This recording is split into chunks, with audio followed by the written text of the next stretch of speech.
Napabalitang babalik sa PBA, si Bobby Ray Parks Jr., at target siya ng Barangay Ginebra. Nag-post si Sir Snow Bago ng clue photo, na nagpapahiwatig ng trade. Kasama sa clue ang mga parirala tulad ng car park, at King Spires, na tumuturo kay Parks bilang target. Ito ay sa gitna ng trade talks, sa PBA All-Filipino Cup. Usap-usapan nga, na si Bobby Ray Parks Jr., ay gustong bumalik sa Pilipinas, at manirahan sa kanyang nobya, na Zainab Harake. Ayon sa mga balita, na ang Japan B-League, ay mag-upgrade sa susunod na season, at hindi sila kukuha ng hindi bababa, sa 6'9", na Asian imports.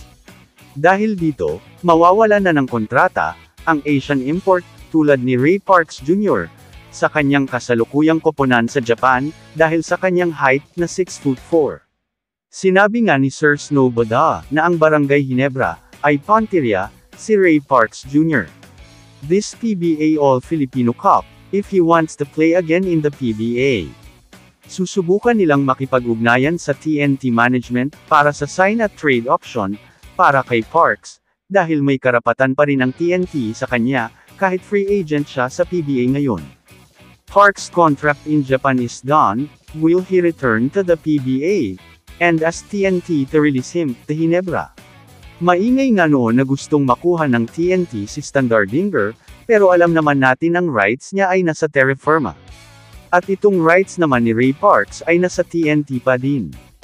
At baka may three-way trade, kung sakali sa pagitan ng Ginebra Terra Firma TNT. Kung saan mapupunta sa TNT si Stan, at sa Ginebra naman si Parks, bahala na lang Ginebra sino ang ibibigay nila sa Terra Firma. Make sense na lang diba? At alam naman natin ang paborito na club ni Ray Parks, noon pa ay Ginebra. Malamang talagang maglalaro yan, bag nalaman niya yung rights niya, ay nasa Ginebra na, at win-win situation din yun sa kanya, para dito na ulit siya sa Pinas, at hindi malayo kay Zainab at Bia. Kamusta mga idol? Sports Zone PH para sa sports news and update.